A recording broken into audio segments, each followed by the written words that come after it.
Assalamualaikum warahmatullahi wabarakatuh.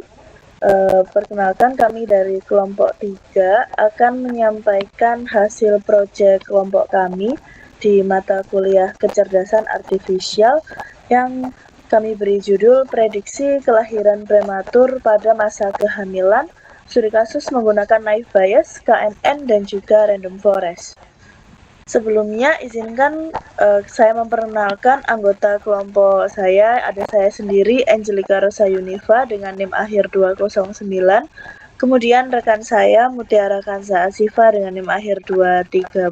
Dan juga Brilianda Nisatul Rohmah, dengan NIM akhir 216. Untuk latar belakang proyek kami sendiri, karena kelahiran prematur ini merupakan risiko yang serius bagi para ibu dan bayi dengan potensi komplikasi jangka panjang, bahkan kematian bayi ataupun ibunya. Oleh karena itu, prediksi risiko kelahiran prematur sangat penting untuk mengurangi dampak tersebut. Nah, pengembangan metode prediksi ini berbasis data yang memantau kondisi ibu hamil secara langsung menggunakan teknologi dan juga dapat meningkatkan akurasi prediksi, juga mengurangi risiko kelahiran prematur.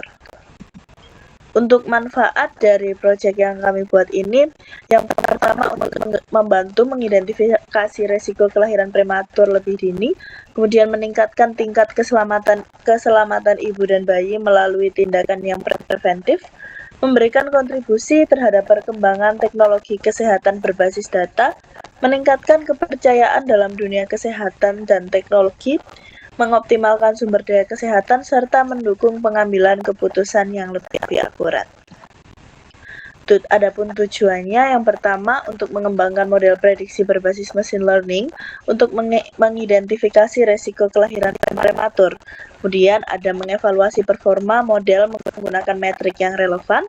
Kemudian memberikan analisis mendalam terkait faktor-faktor yang mempengaruhi kelahiran prematur, meningkatkan pemanfaatan dalam bidang teknologi kesehatan, menurunkan angka kelahiran bayi prematur, meningkatkan kesadaran tentang pentingnya mencegah kelahiran bayi prematur, membandingkan keakuratan dan keandalan algoritma yang digunakan. Adapun referensi atau publikasi yang kami gunakan ada 2. Yang pertama, Predicting Premature Birth During Pregnancy. Kemudian ada dataset, kami mengambil dari Kaggle. Kemudian ada dataset Public Fetal Classification. Ini mencakup 2.126 catatan dari fitur-fitur yang diekstraksi dari pemeriksaan kardiotogram, kemudian diklasifikasikan oleh 3 dokter spesialis obstetri menjadi 3 kelas, yaitu normal, suspek atau curiga, dan juga patologikal atau patologis. Kemudian ada 22 fitur. Ini untuk exploratory data analisisnya, EDA, memiliki baris 2126 dengan kolom 22. Kemudian ada kolom-kolom datasetnya mulai dari baseline value, acceleration, kemudian entanglement, uterine, lag declaration, kemudian dan abnormal short, dan lain-lain.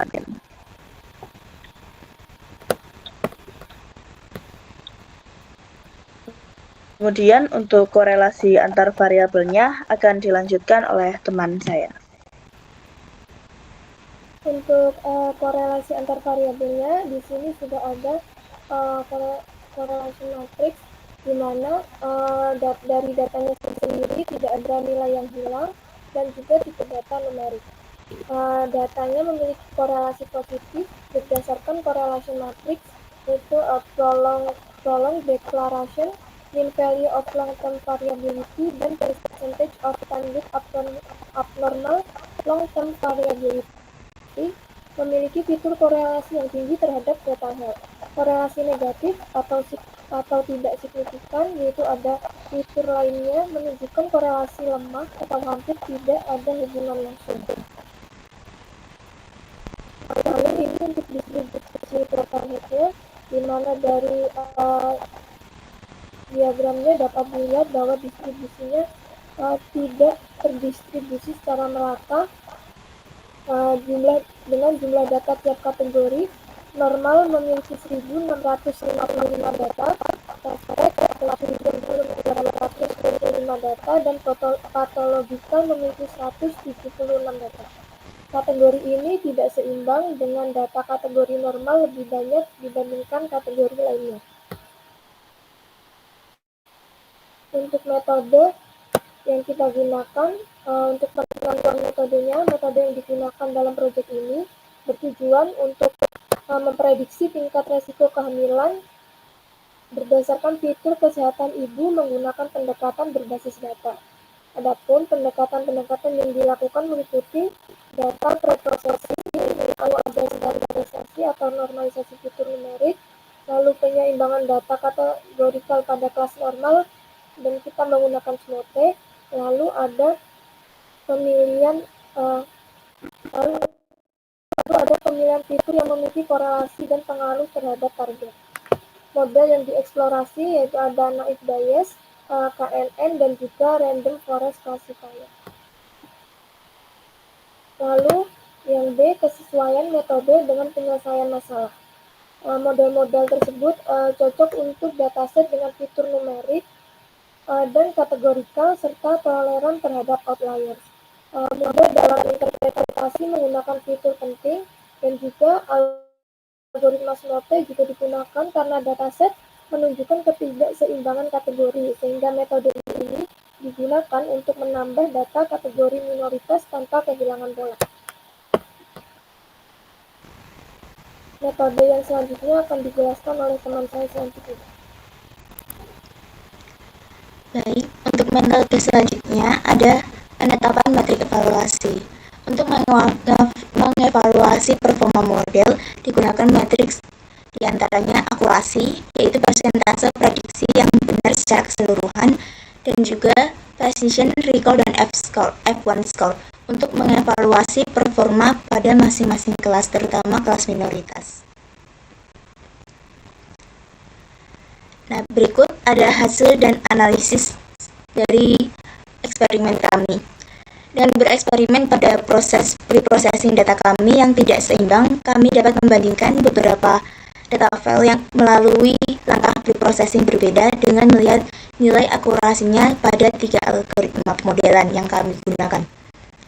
Dapat dilihat bahwasanya Random Forest memiliki rata-rata akurasi yang sangat tinggi, lalu disusul KNN, dan yang terakhir ada naive Bayes.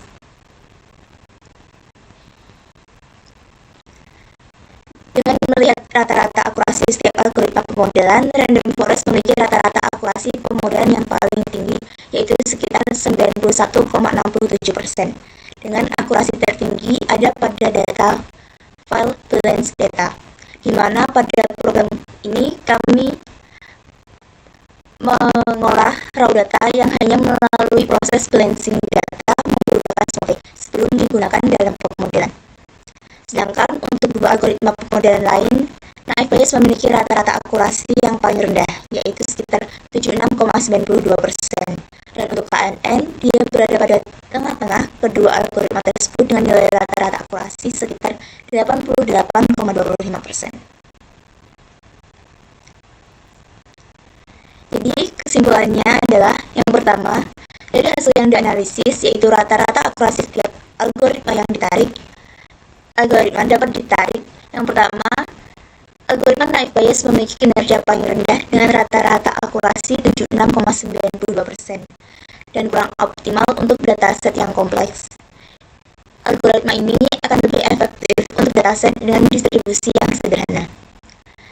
Lalu yang kedua, Random Forest unggul untuk dataset dengan kompleksitas tinggi dan dengan banyak variasi fitur. Ketiga, KNN sensitif terhadap ketidakseimbangan data dan kehilangan fitur penting. Keempat, handling outliers dan handling imbalance cenderung meningkatkan akurasi model, terutama untuk Random Forest. Dan yang terakhir, pengurangan fitur dapat menurunkan performa keseluruhan, kecuali apabila fitur yang dipertahankan benar-benar relevan. Baik, sekian presentasi dari kelompok kami. Kurang lebihnya kami mohon maaf. Terima kasih atas perhatiannya. Wassalamualaikum warahmatullahi wabarakatuh.